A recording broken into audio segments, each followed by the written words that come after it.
What's going on, people? Welcome back to Curtis Shaw TV, back with another stream, Friday stream, business people. And got my good friend Dan Potts in the building. Positive shows, dreaming of Champions League victories, after beating Real Madrid. We're living the high life. We're hoping it doesn't come crashing down on Tuesday. But how are you, Potsy? Football's 12th man. Come on, bruv. I'm good. And I like to have a nice, relaxing weekend. And I feel like I can have another one, bruv, because there's no Arsenal. It's FA Cup weekend. I've got no real preference. I suppose if I had to pick, I'd want Forest and Palace to go through. But, it is what it is. I don't really care if it ain't that. So I can sit and enjoy that this weekend. And then Monday morning, the nerves will start to kick in, bro. Trust me. Yeah, man. By the way, shout out DG for the raid as well. I just see it in the comments. Love. So big him up, man. I know you just finished a show with him. And by the way, we got a show coming out on AFTV this weekend, the Supporters Club, me, you, and Turkish. So I believe that's dropping Saturday, I heard people. So look out for that. I mean, listen, let's talk about PSG, because that's, to be honest, our whole season's riding on that game. I mean, I did a watch along the other night for the Palace game, and it felt like a pre-season friendly. Obviously, when the goals went in, you get a little bit more captured by the game. But I just feel like these next few Premier League games are kind of preparation for next season. There's very little riding on them, and a lot of fans left early as well, from what I saw the other night. PSG drew in the week. It was interesting that Enrique picked a full-strength team and said they have to stay ready for that Champions League game. I mean, how are you feeling in general about that PSG game? And then we'll sort of break down some of the details. Yeah, I'm nervous because our season rides on it. And I think when we spoke yesterday, I think we were quite clear that these teams with us in the semi-finals are all probably going to win their domestic league, or they're at least favourites to. I think Inter Milan are very close with Conte's Napoli.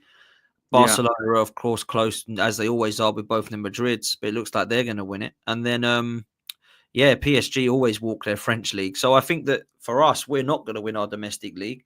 And if I'm honest, it's going to be a massive, massive game for Arsenal. Which some might say there's more pressure on us to win a trophy. I would probably agree with that. That out of the four teams, we're the ones that are probably not going to if we don't go and win the Champions League, whereas the others have all got silverware either already or probably going to win it.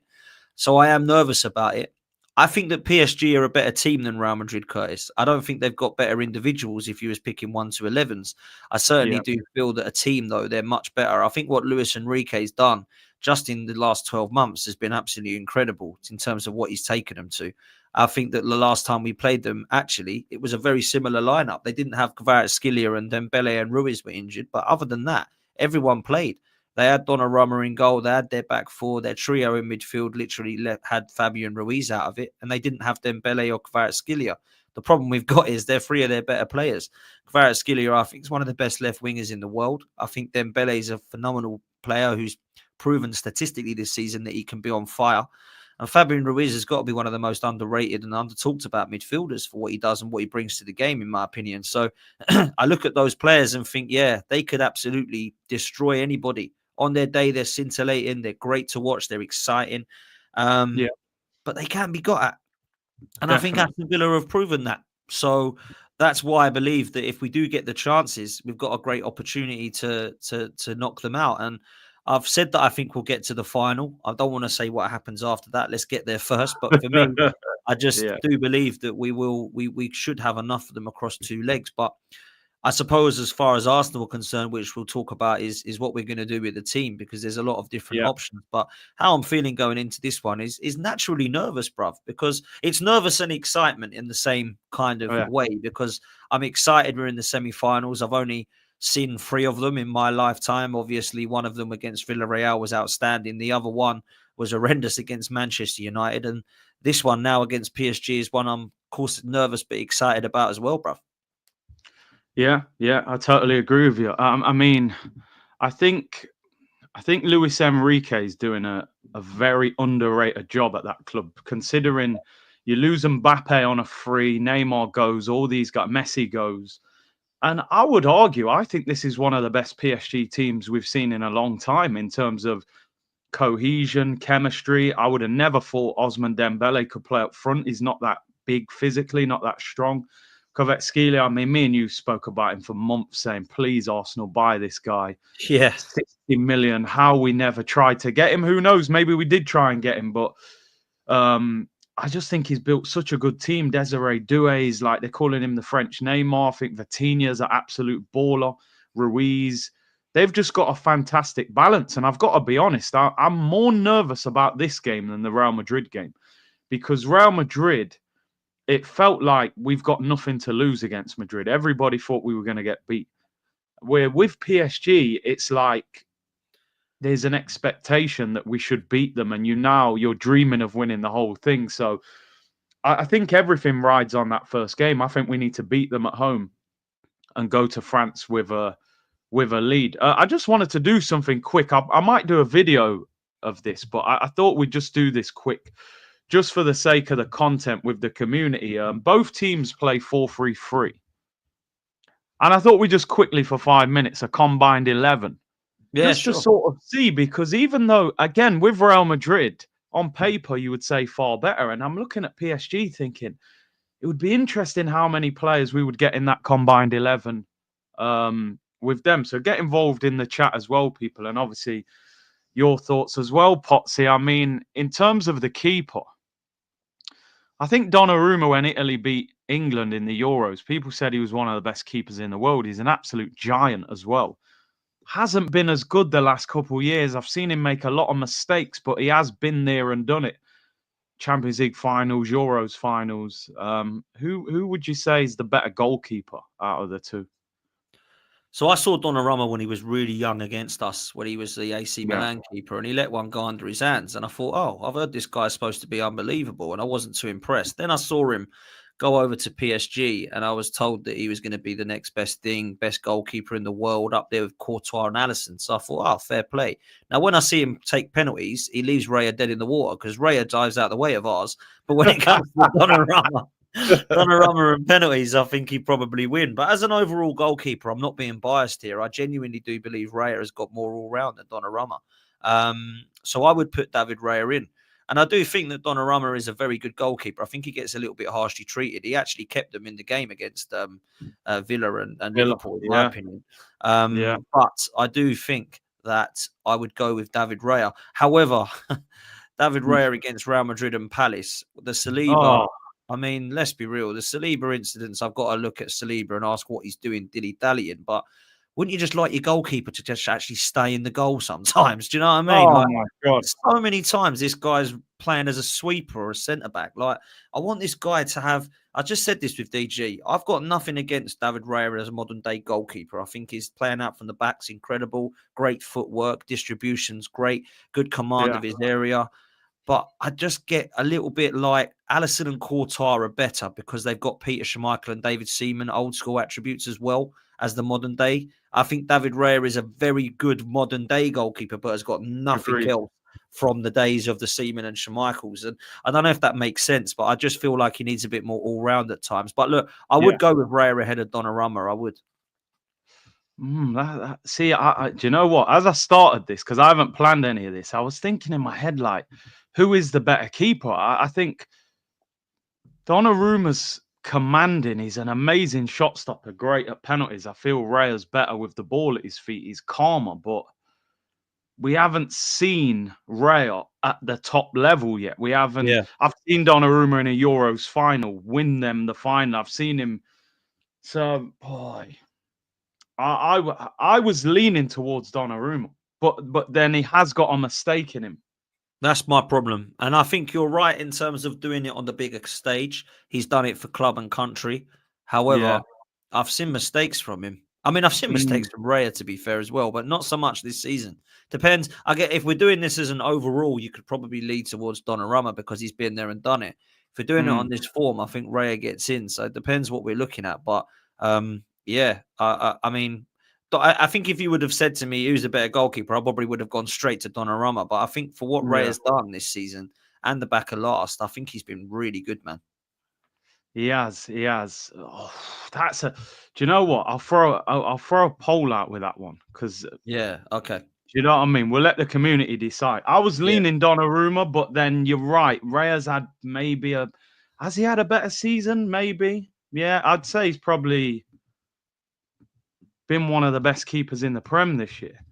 Yeah, Who's the man. See best? what the audience say. See what the We'll let viewers the think. audience. Do a poll. I think it'll be close, actually, if I'm honest. This one, I think it is close, and I think it's a compliment to Raya that it's close as well, because I do think that he's been phenomenal this season for us, and there's been games where he saved us. I mean, there was actually David Raya's top 6 saves the other day that I stumbled across at TikTok. They were all from this season, pretty much. There was the Atalanta penalty save, double save, the double save against Watkins, a brilliant foot save against Man United. Most of the saves have been this season. So, yeah, man. Yeah, I'll be honest. I would have probably just gone for Donnarumma, just because they've been there, done that thing. You know, Raya's not even the Spanish keeper yet. And I know that's not his fault. You know, he plays that Simon in goal, who I don't think he's better than Raya. But, yeah, we'll leave that one there. Do you know what? I probably shouldn't have done this. I reckon this is going to take about half an hour. No, Who it's would good, you bro. go? Who would you go for at right back? I mean, that is a tough one, because I reckon Hakimi going forward is one of the best right backs in the world. I saw Cafu today saying he thinks Hakimi is the best right back in the world. But Timber, for me, defensively is better than Hakimi by some distance. And I'm going to be honest, I'm old school. I need my defender to defend first. The attack for me is a bonus. So I'm going with that Dutch maestro at right back for me. What do you guys think in the comments? What are you saying, Potsy? I think these two are actually right now the best 2 fullbacks in the world, as in right backs in the world. Right backs, I actually yeah. genuinely do. And I know people will throw Trent at me, but I think both of them can defend better than Trent. And I think Trent's generational and outstanding. But I look at what Timber has done. I think he is absolutely ridiculous, mate. I think he is one of the best right backs I've seen at Arsenal in a long time. And I think when you look back at his kind of career at Arsenal, and hopefully it's here for a long time, I genuinely think we'll be putting him in the same bracket as Dixon and Lauren. I really do. I think he could be that good. I think he's better than Ben White, who I do like, by the way. But I think Timber defensively is better than Hakimi. I probably would edge towards Hakimi going forward but I don't think Timber's bad at all going forward. People keep saying, oh, where's the overlap like Ben White? But actually, he does do quite a lot of it. It's just not as you're not seeing it as much, because Ben White was playing a lot more in the last 2 seasons. So when I look at what Timber does, I would edge towards Timber. I think Hakimi is brilliant. I think he's an absolute beast and a colossus and a monster. But I think Timber is so consistently good. And what he's doing off the back of an ACL, bro, I've got to go with him, man. I've got to go with Timber. Yeah.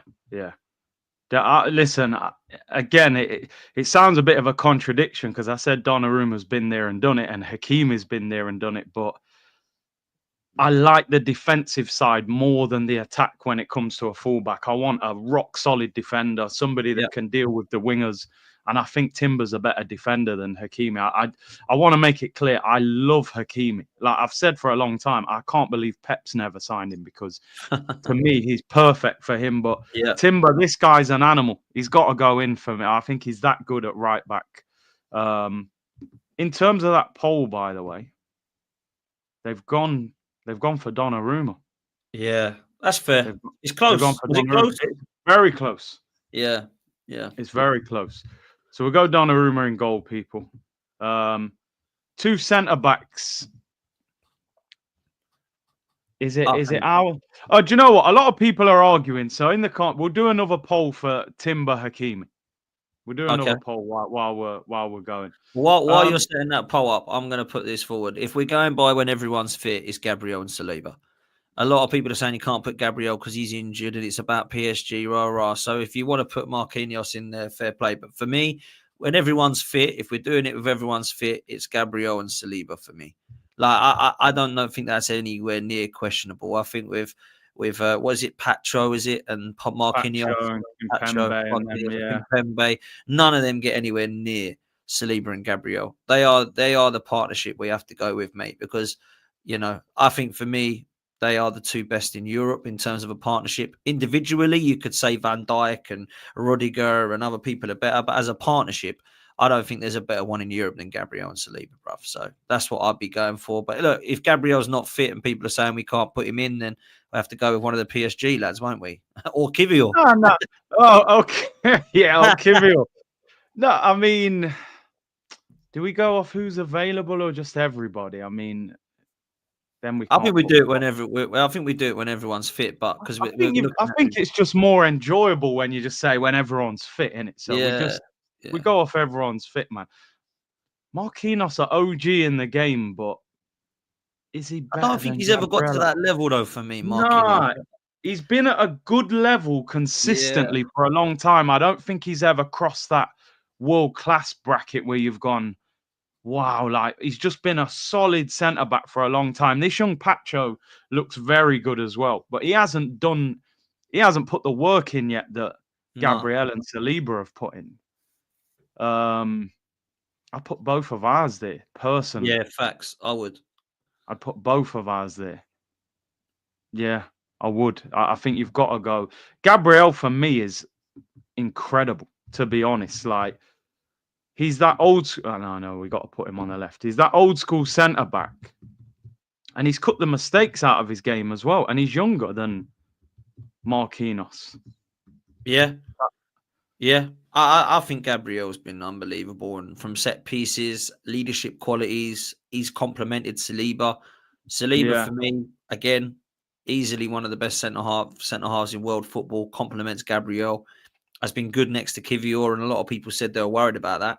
But actually, yeah, Kivior's been brilliant. So, yeah, I think if yeah, everyone was fit, if we're doing it just on if everyone's fit, that's them too. yeah, If it's just on who's fit now, I think you'll probably put Pacho and Saliba. But let's leave yeah, Gabriel for there if everyone's fit. yeah. Timbers won that vote, by the way. Obviously, listen, we're a predominantly Arsenal channel. It's going to be heavy Yeah. bias, but Well, Donnarumma though, Donnarumma one. Donnarumma, Donnarumma. Some people are saying Raya, and the vote said Donnarumma. So yeah, left back. Listen, I think it's I love Lewis Skelly, but I personally think this guy he might be the best left back in the world. Really, I'll be honest. I think he's that good. I'm sure. Like, I think he's incredible. He's not perfect defensively, but he's powerful. He's quick. I mean, you see the goal he scored against Villa where he chopped the keeper and the defender. I would have loved Arsenal to have signed him, actually. So, yeah, Lewis Skelly, it's a little bit early, maybe in time, but it's got to be Nuno Mendes. I think he is the best left back in the world, bruv. Yeah. I'm not quite sure who else there is. Maybe Alphonso Davies is up there, but He for fell me, off a bit, and he and has he's a done his bit, hasn't he? ACL, I think, as well. Yes. Look, Yeah. I'm a huge fan, huge fan. Yeah. I did a show with Tom Canton about 4 or 5 years ago, and he said to me, "Oh, what about left back?" And I said, "Oh, this was before we had Zinchenko and Tierney was injured." I said, "I'd go and get Nuno Mendes from Sporting Lisbon," and he said, "Oh, that's a shout. He looks young and good. He was about 18 or 19 at the time. Yeah. He is absolutely brilliant, mate. Absolutely He is. brilliant." So he walks in, and look, I'm a big fan of Lewis Skelly, and I think people will be screaming, saying, "How can you put Lewis Skelly in? Not put Lewis Skelly in?" But this guy looks ridiculously good, man. So I think Yeah. this is probably one of the easiest shouts, to be fair. Nuno Mendes. Yeah. Yeah. No doubt about it. He's unreal. Midfield, I mean, this is where it's gonna get a little bit difficult. I mean, I dropped a bit of a clanger in the pre-game Real Madrid. I put Camavinga in above Declan Rice, which I felt at the time was justified, and then Rice Yeah, slapped 2 free kicks, top bins, and I'm like, okay, maybe we got that one wrong. So I got to make sure Rice gets in this team somewhere. But I'll be honest, Vitinha for me is like he reminds me of Fabregas, and Fabregas one of my favorite ever Arsenal players. So I reckon my vote would be, and let me know your whole midfield. I would go Vitinha, Partey, Rice. What would you go with? so there's two that I could understand people going with. My three would be Vitinha, Party, Rice.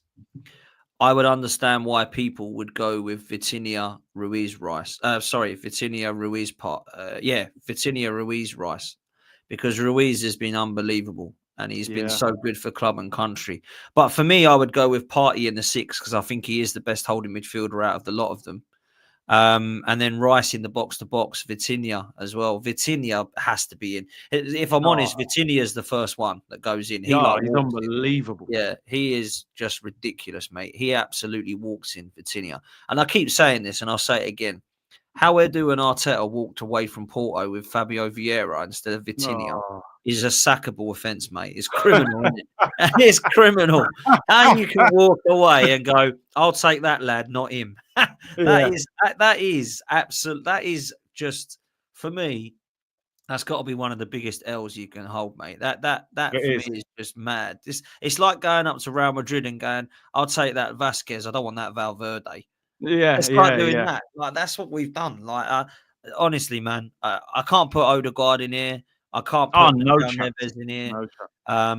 And there's no one else. For me, it's these three. The only one that could squeeze in is Fabian Ruiz for me. Ruiz, yeah. Because I think he's been incredible. But I'll go with Partey, Rice, and Vitinha. Yeah, I think that would be unbelievable. By the way, that would be a brilliant midfield. Imagine if we'd assigned Vitinha instead of Fabio and he replaced. But listen, Fabian Ruiz not being in here that's a tough one because I thought he was Spain's best midfielder in the Euros. I know Rodri. Neves a very good young player, but I just think Partey in the 6 is just unreal at the moment. This is tricky as well. But I mean, to be honest, I think I know the front three. I think I know the front three as well. Raheem Sterling. No, I'm joking. No, this is a bit of a mad one actually when I think about it. But I think you've got to go Saka, Dembele, Kvara. I think 100%. That's got to be the three. I love Doué, but he can't get on the right over Saka. There's no striker really. I mean, Marino's our best striker at the moment. So he ain't going to pick Havertz or Jesus. I think Dembele's got 30 goals this year in all competitions. So I think it kind of speaks for itself. I mean, anyone have any... Would you agree with that same three? Kvara, Dembele, Saka?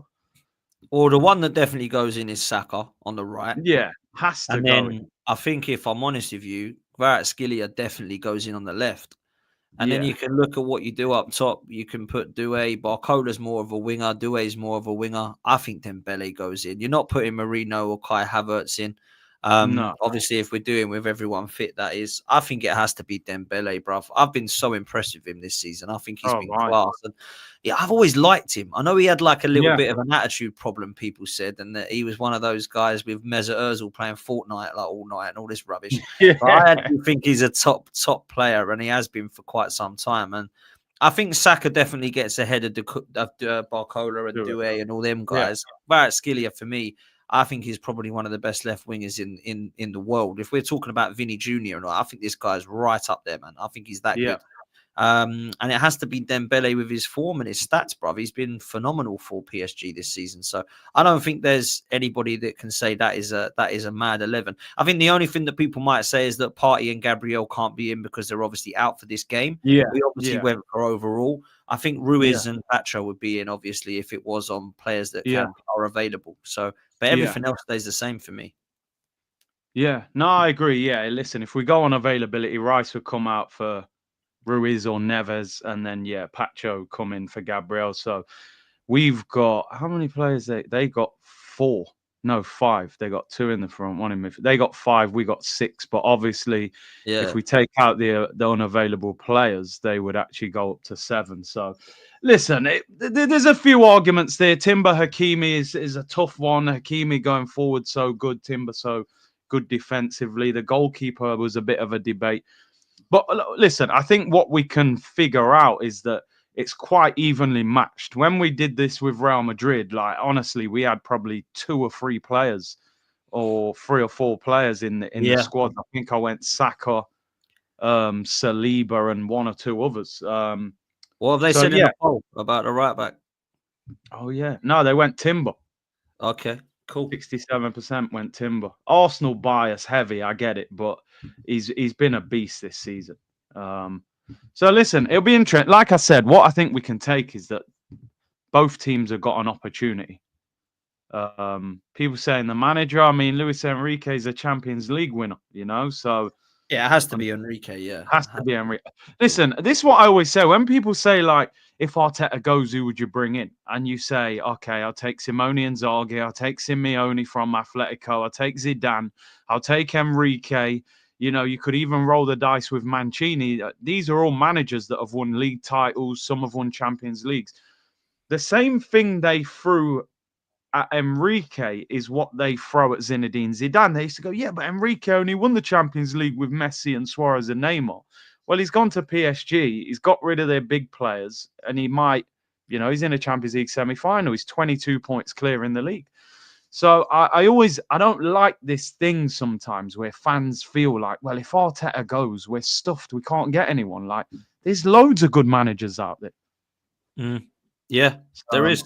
There is. And I mean, look, Luis Enrique, I've been a big fan, to be honest, of what he's done with PSG. And obviously, he's got experience previously as well, Barcelona and obviously Spain and stuff. So I think he obviously does. But if Arteta wins this Champions League, wow.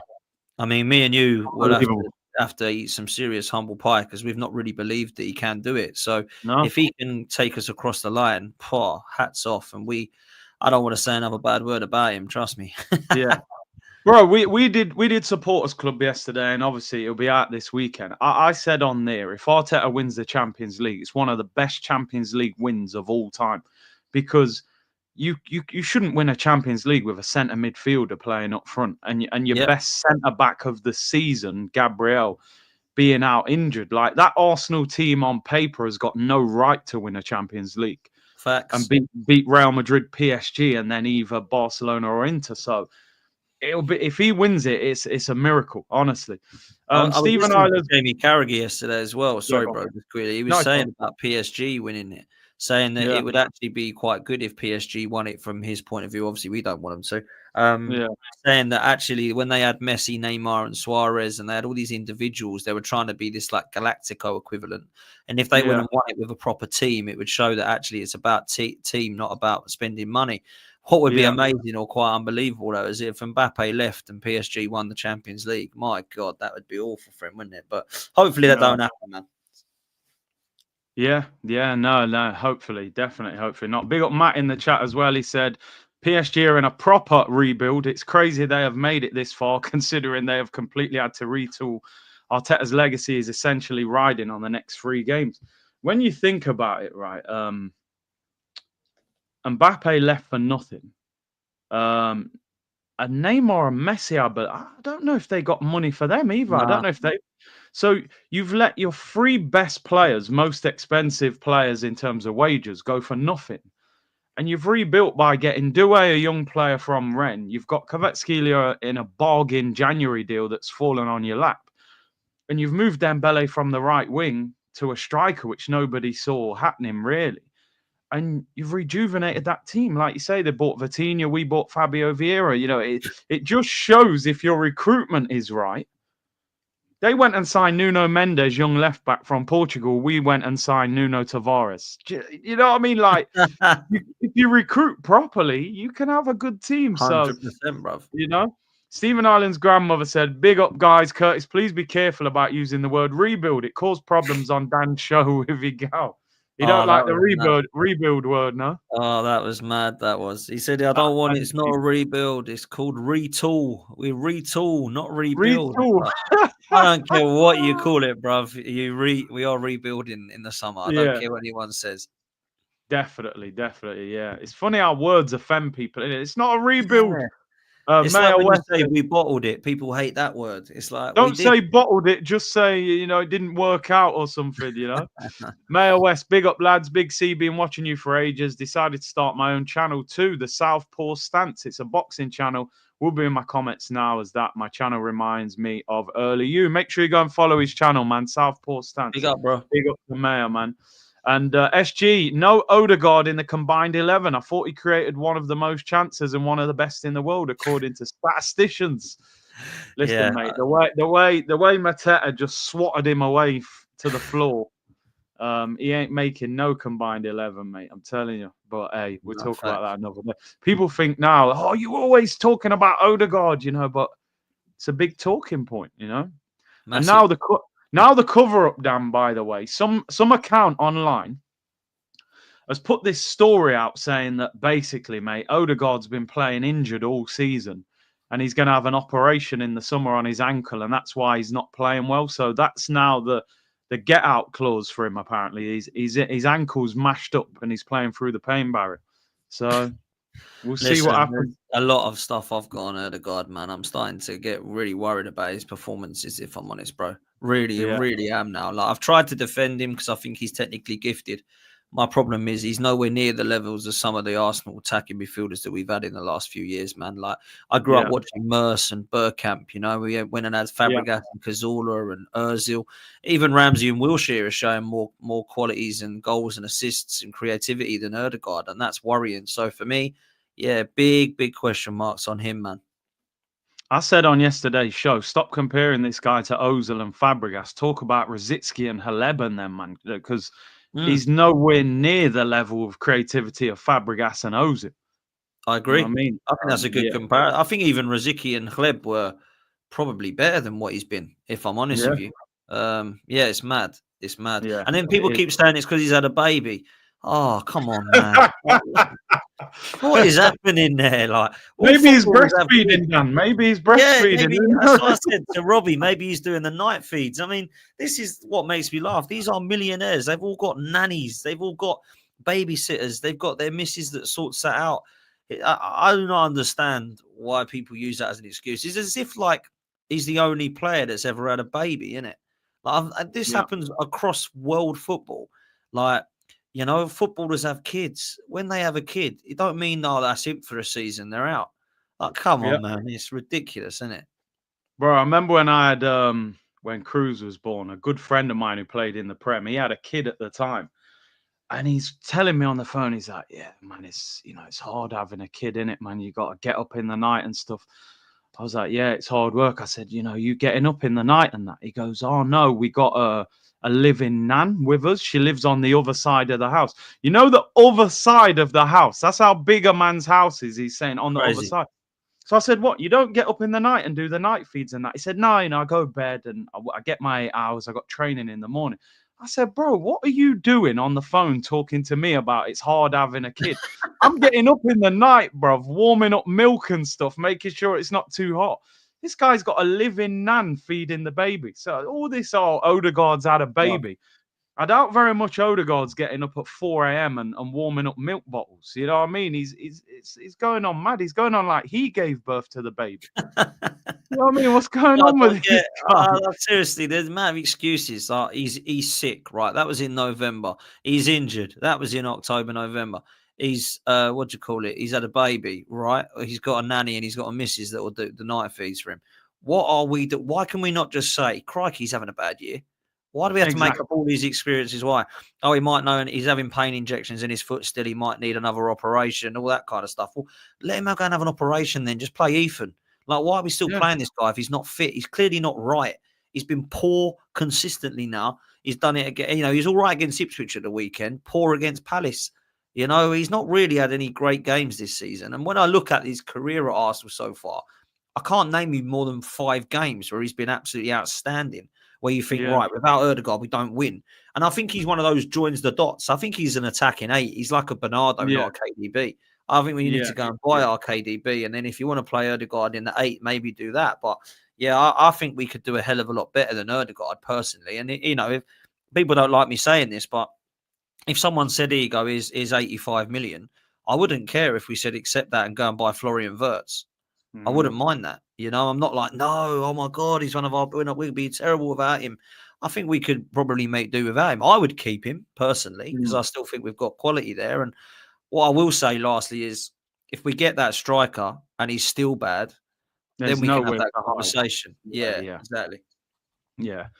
Make sure you get the likes up, people. Make sure you sub to Dan's channel. Links in the title. And I agree with you, Steve. If he leads us to our first Champions League trophy, all will be forgiven. Yeah, it's true. Best captain we've ever had. You know, I'll be giving it all that if Odegaard wins us the Champions League. But yeah, let's hope we have that problem. Last 3 seasons of Odegaard were absolute banger. I don't know about 3. I'd say 2. I think last year was very good. The year before he was exceptional. So you could argue he kind of faded because 2 years ago he was one of the best in the league. Last year he was good. This year, but we'll see. And SG said, always here to slander skid marker God. I don't know what it is. I've always got the impression that SG's not the biggest fan of Odegaard. One thing I will quickly say on him, actually, before I do move, I want to get this right. Up there, mentality-wise, mentally, and in terms of, what you want to see from a footballer professionally and all that kind of professionalism, I do think he's got the better mentality than an Ozil. Ozil, he throws toys out the pram. He's a bit of a nightmare, wasn't it? So I think in terms of that, he's better. And I've said that years ago. I think he's better than Ozil in terms of that. Work rate is better. His press is better. Ozil didn't really have those qualities, but technically gifted. I mean, Ozil was unbelievable, and so were the others on that list. But yeah, Odegaard's got qualities. I just want to see him consistently next season, man. Yeah, definitely. It's interesting, Dan. I mean, we speak about rebuild, and we're all thinking about attacking players. We need a striker. We need a left winger, and all this at the moment now is about this Huysen or Hausen. I don't know how you pronounce. But 50 million, and now I don't know if you heard this interview that Ornstein's put out saying that Berta and Arteta have met with his representatives and they're hot on the trail of him. And then also this story's come out today saying that you don't have to pay the whole release clause at once, which obviously a lot of clubs, they demand it all at once. So basically they're saying you can pay it in 3 installments and get the deal done. I mean, when you look at what we need this summer, are you worried about Arsenal spending £50 million on a centre-back that doesn't start for me? He ain't better than Saliba or Gabriel. Or is this just the going rate now? Man City have Ake on the bench, 40 million. Sometimes Vardio's on the bench, 70 million. Is this just what it takes? Right-sided, young centre-back? What do you think he would come to us? Because probably not going to start. What's your feelings? My feelings of this is I'm absolutely fine signing him, but I'm not going to be happy signing him if he's coming in instead of a striker or instead of a winger. If he comes on top of that, then fine.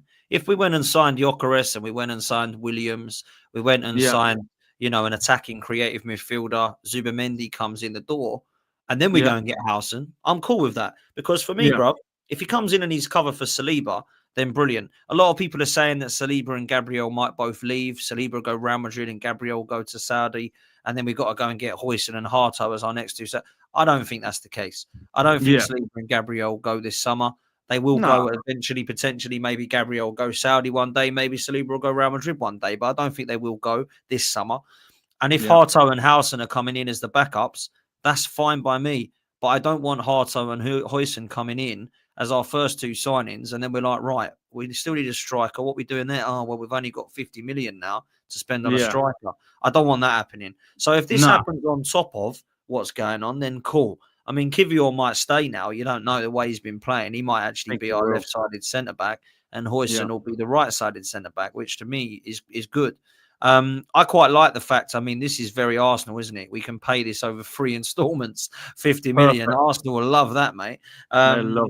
So they love an installment. What I will say, and I don't want to jump too far ahead because I know we'll probably come on to this, but the players that we are being linked to all have release clauses. So that means that Andrea Berta and Arteta can get this done pretty quickly in the summer, right? Huysen's got a release clause. Williams as, Zubimendi as, Gyökeres as. If these are the players we're going for, they've all got release clauses. So it could be quite easy deals to get done quite quickly. So I heard about this and I straight away said he ain't going to Arsenal because Huysen will want to play first team football. I think he'll pick Chelsea. He gets guaranteed game time at Chelsea. Newcastle, he'll go and partner Sven Botman. Liverpool and Arsenal is a bit more questionable. Real Madrid and Juventus likewise. He's been linked with a hell of a lot of clubs, and I think he's a top player. I think he's going to go to the very top from what I can see at Bournemouth. And I speak to a Bournemouth guy, Sam, big up to him. He loves him, thinks he's brilliant, and thinks he's going to be excellent. So he's definitely got ability. But if he wants first team football, he ain't going to come to Arsenal or Liverpool. He's probably going to choose Chelsea or Newcastle.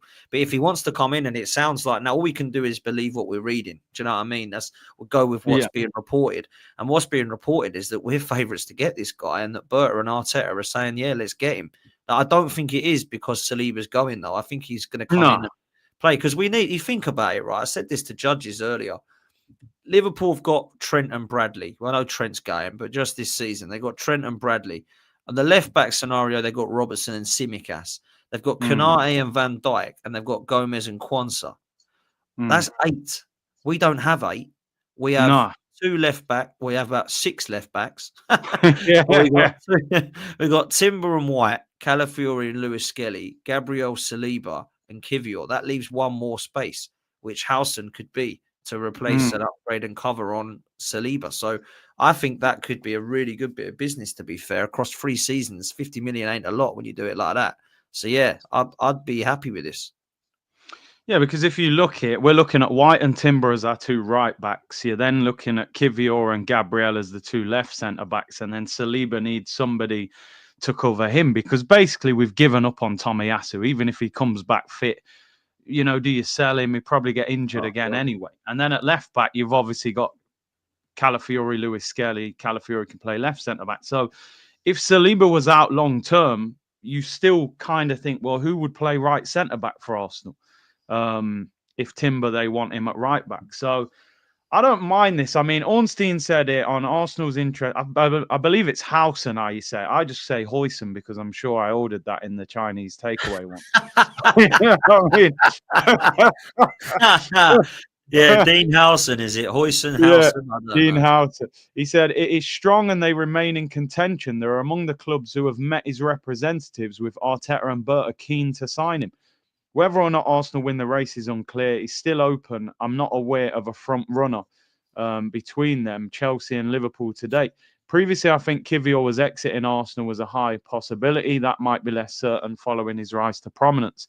Either way, Howson would play a lot of football at Arsenal, which I'm not sure how he would, but he said, now that doesn't mean he will opt for them. There are pros and cons to each of the suitors whom are ready to pay the release clause. Howson and Bournemouth want it sorted sooner rather than later.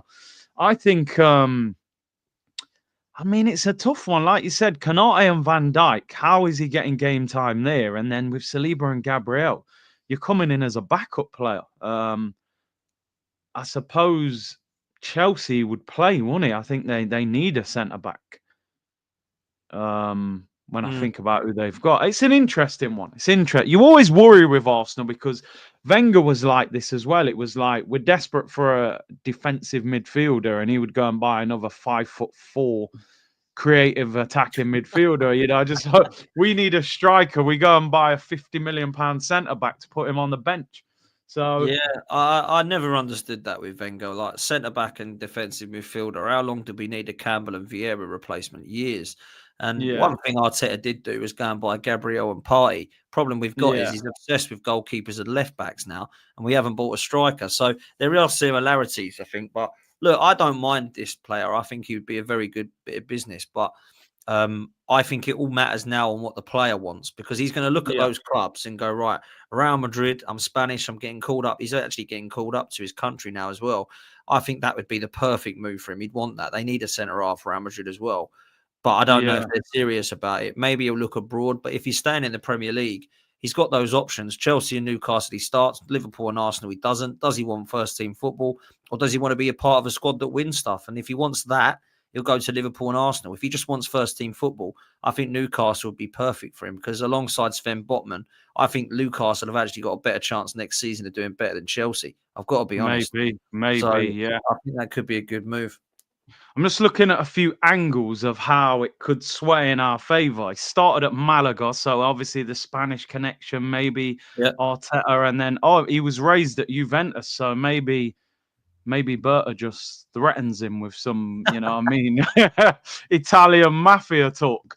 I didn't realise he's 6'5". I honestly didn't know he was as tall as that. 6'5". He is tall. Giant. He is tall. He's massive. And I remember when we played him, I was like, crikey, who's this lad? We've got to play him again soon, haven't we? But with a Juventus link, like an Italy and Spain link, you're raised at Juventus. That's the art of defending in Italy. You've obviously got quality from Spain, and you've been picked up by Bournemouth in England. He's a really good centre half. I like him, bruv. I've got to be honest. Yeah. And that Kirkes is being linked with Liverpool as well. He's a good left back as well. So yeah, be interesting. Let me read these. Smokey said, "Big up, lads. What do you think about using Deckers as a makeshift centre back? Hate me for this. I don't want to keep Partey. I'd get that Samuel Ritchie, that City are after. Have a blessed weekend." I mean, I actually forgot to ask you about that. But in terms of Partey, it's funny. I brought this up the other day when it broke. Most people were like, "Yeah, I'm happy with this. Been brilliant this season." There were some people in the chat saying, "I think it's time to get rid of him. His wages are too high. It's a risk having a player on that much wage. If Zubimendi comes in, where does he play?" I mean, I didn't really look at it from that point of view at all. I was just happy to keep him with how he's playing. But what's your view on Partey if he signs a contract extension? I think it would be criminal if he leaves on a free, bruv. Yeah, He's been our best midfielder. He is our best six. I think he's been ridiculously good.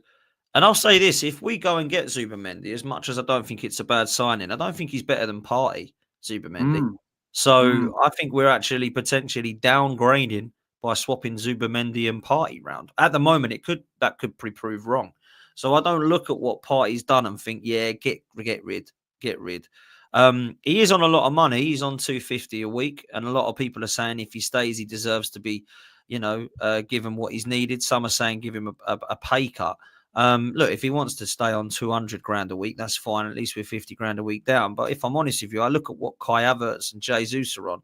I think he's got a right to say, look, man, I play every week. I'm one of your best midfielders. You keep me on 250 if you're going to put them two on 265 and 290. yeah, That's what I would say. So I'd be happy with Partey for a 1 year with another year as an option. He's only yeah, 31. It's not like this guy's 35. And I do feel like he's playing at the top level. So when he's playing at that level, you keep him. And then look, Zubimendi coming in replaces Jorginho then, if we do get him. Partey then yeah, comes as cover or starts. And then you've got Rice in the box-to-box, which is clearly where Arteta sees him next season. So yeah, with Partey and Zubimendi, you've got two brilliant defensive midfielders. With Rice, you can still play there as well. So I don't think you're downgrading there at all. I think Partey stays. He has to. yeah. No, I agree with you, man. Like, and a few of the comments there, like, if Arsenal are worried about wages, you get rid of Havertz, you get rid of Jesus, Tomiyasu, Zinchenko, players like that before you get rid of Partey. And also, listen, we know sometimes midfielders, especially coming from Spain to the Premier League, it might take Zubimendi, if he signs, a year to get used to the league. So if you got Partey there, you haven't got that pressure of needing to play Zubimendi every week. So for me, it's a no-brainer.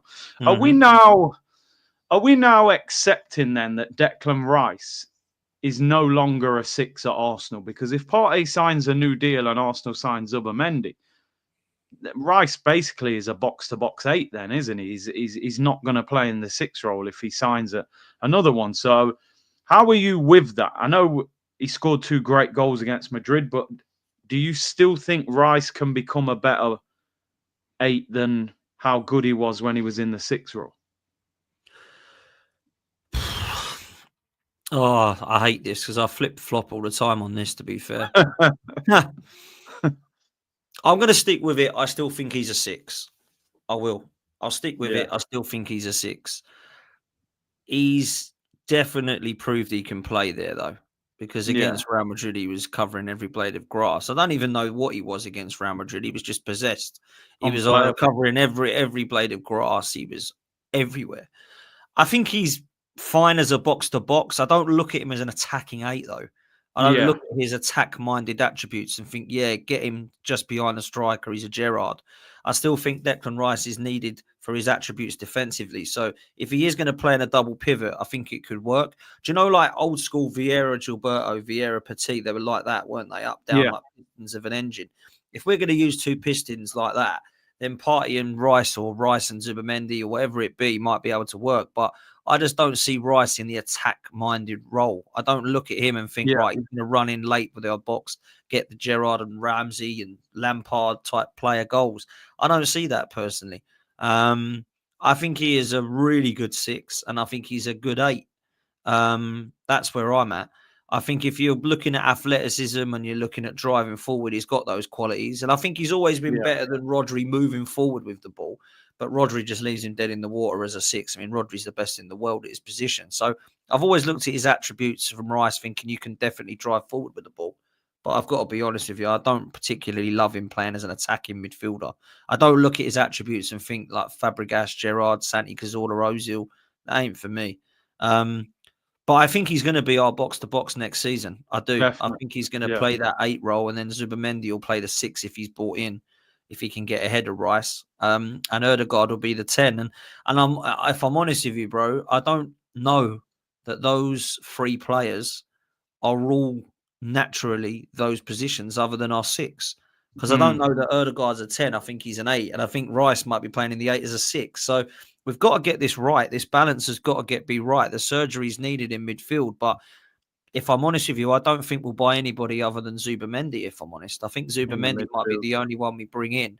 Jorginho will go. We'll have Zubimendi and Partey.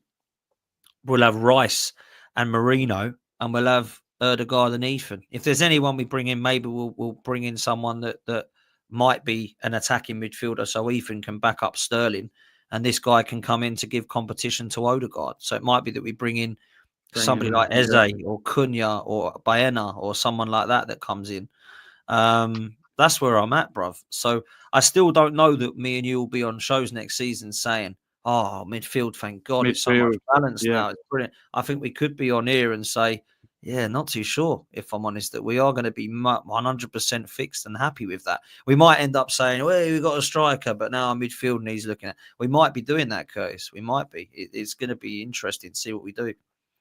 Do you know the interesting thing, Dan? I think 6 months ago, I was looking at Arsenal's midfield going, Declan Rice is where the issue is, not in terms of him as a player, in terms of the role that he was playing. I thought Partey's perfect in the 6, Ødegaard's good in his role, but we're moving Rice around.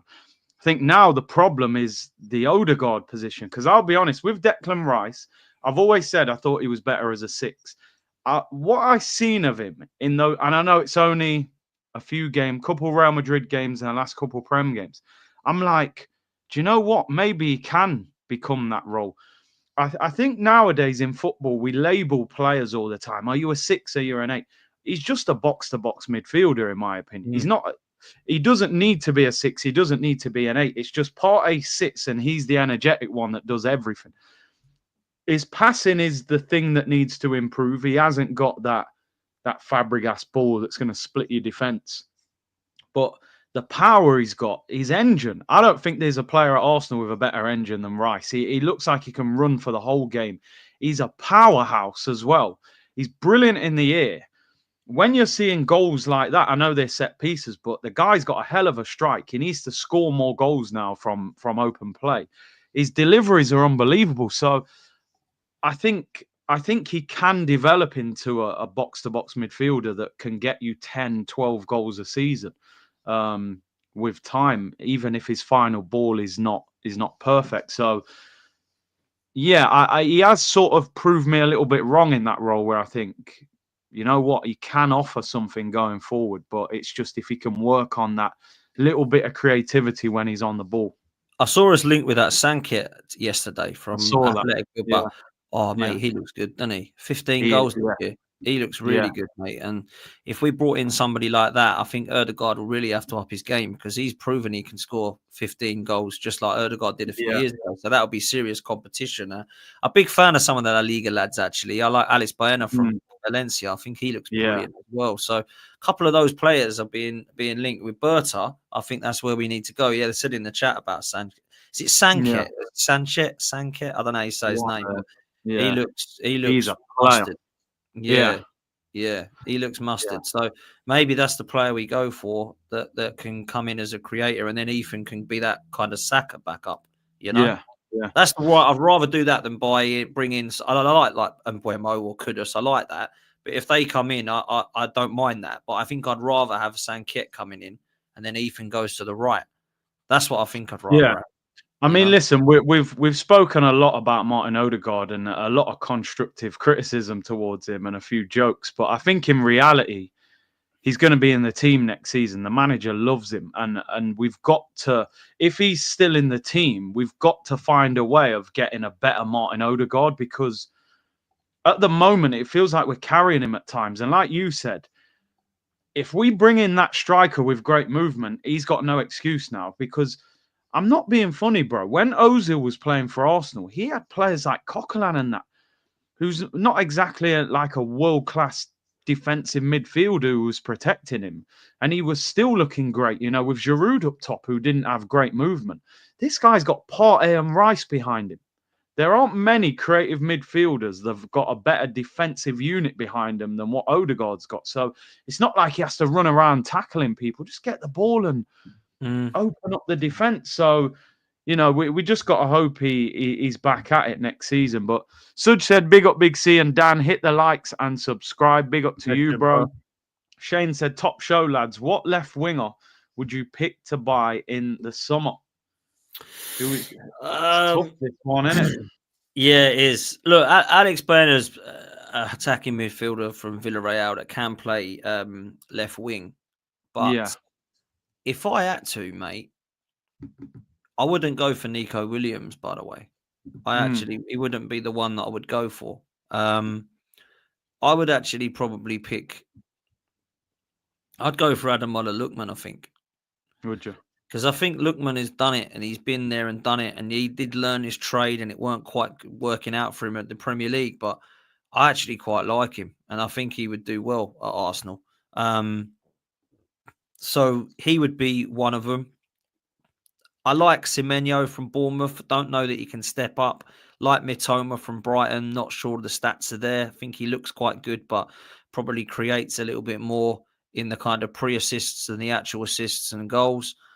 So I would probably go along with that. I'm not really sure that Rafael Leao is the guy. If I'm honest, I don't really see enough from him.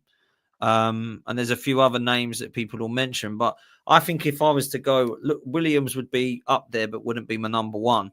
But I think Ademola Lookman would be really good. And then maybe go for a Premier League. If it isn't going to be Alex Baena, who would probably be my number one, to be fair. So yeah, that's where I'm at. What about you? I like Baena. I do think he's a bit more attacking midfielder than the winger. I mean, the two that I like, one's probably unrealistic and one's controversial. So I would turn up at the Bernabeu with a bag of money and say, we want Rodrigo. I'm not saying you'd get him, right? I'm not saying you'd get him, but I think Real Madrid have got a problem. I don't think that front three can continue at that team for a long time. The balance is off. I think if you turned up to Rodrigo and said, you can play on the left, I'm not saying you'd get him. So that might be unrealistic. The other one, and a lot of the comments go mad at me, and you've just mentioned him. I do like Leao. I don't know what it is. Maybe I'm being a YouTube highlights merchant. I would use the fact that AC Milan are having a stinker of a season, and I would try and get him cheaper. They got 100 mil release clause. I'd try and get him cheaper. I know a lot of the community don't like Leao.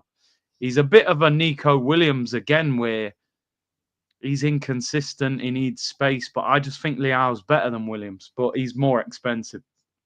The left wing market's pretty poor. Let's be honest. I mean, it's bad. I mean, if you look at all the stats of them all, they've all got like 6 or 7 goals and 5 or 6 assists. It's not like, whoa, this guy's got like 15 goals here. He's absolutely flying or whatever. They're all very similar with their goals and assists. You can't really go by goals and assists because they're all pretty okay. Martinelli's goals and assists are just like Leao's and Williams and all these guys. Yeah. And we've been saying he's had a stinker of a season. So I think for me, it needs to be that wow factor.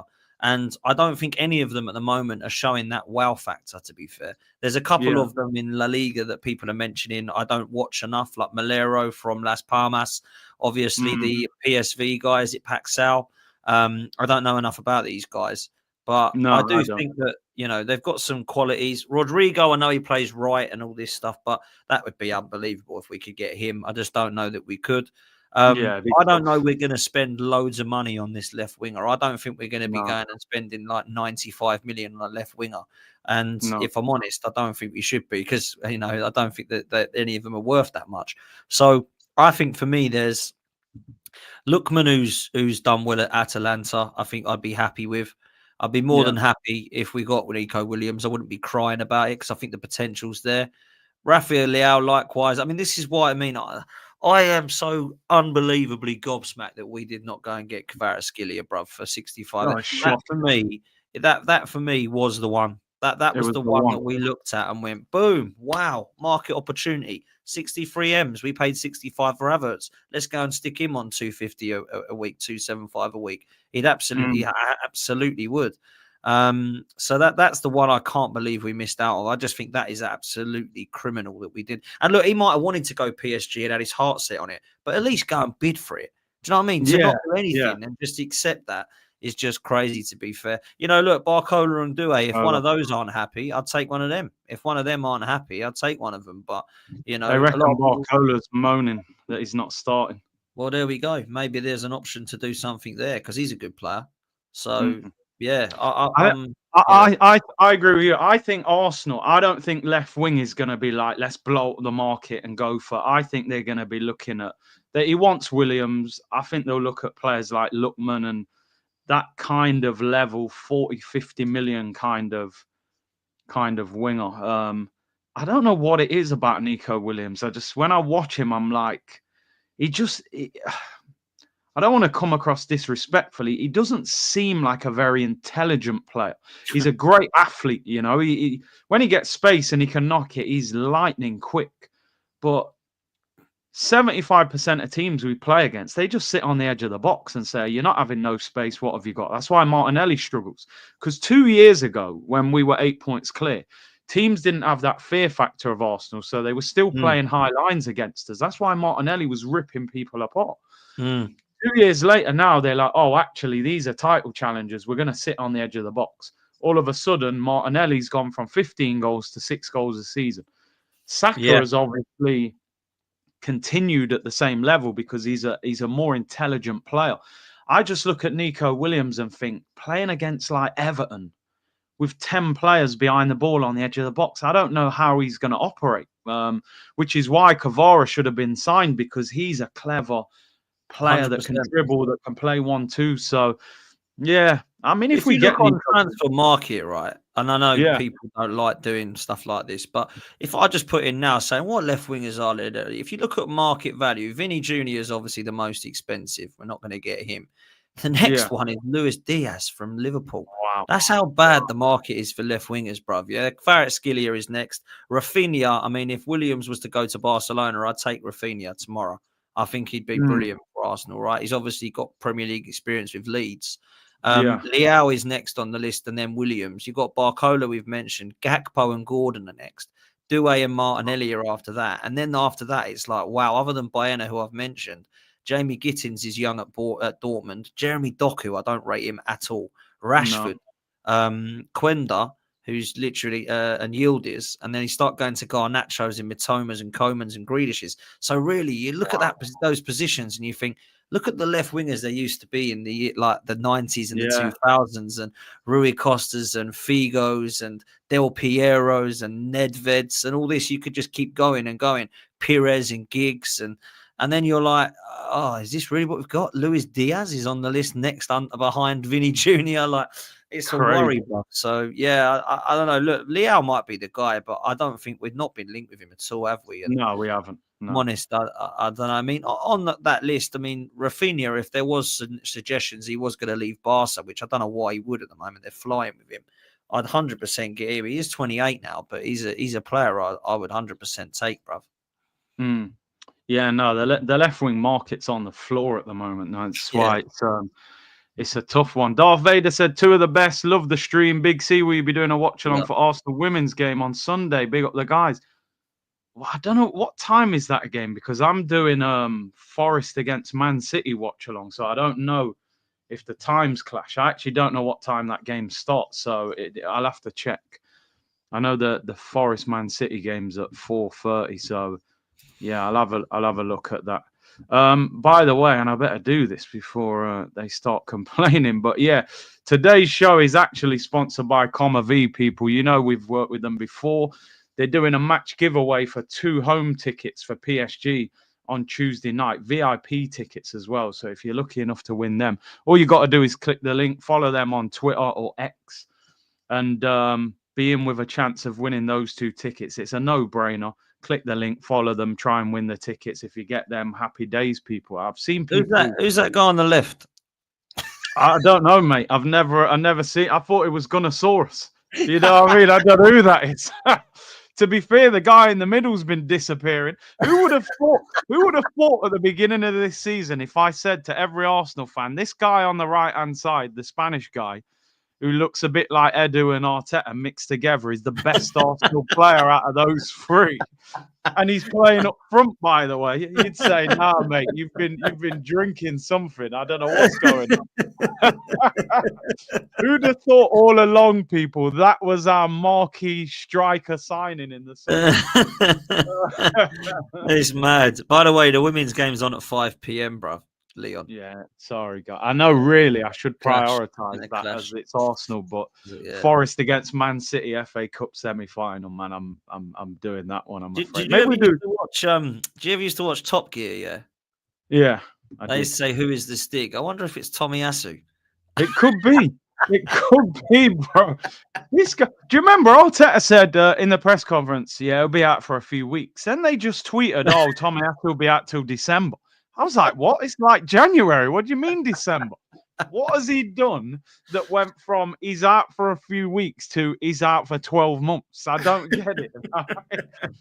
This guy, man. Oh my! No wonder he's he must love life at Arsenal. Real talk. He got a new deal and then got injured for 12 months.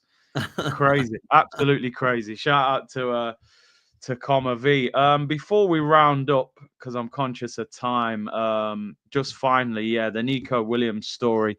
Damasio saying Andrea Berta, everything's Berta nowadays, isn't it? Yeah. He knows Nico Williams well. He tried to get him to Atletico Madrid. Chelsea tried to get him last summer. Maresca will come back with Chelsea. Arsenal will try and get him too.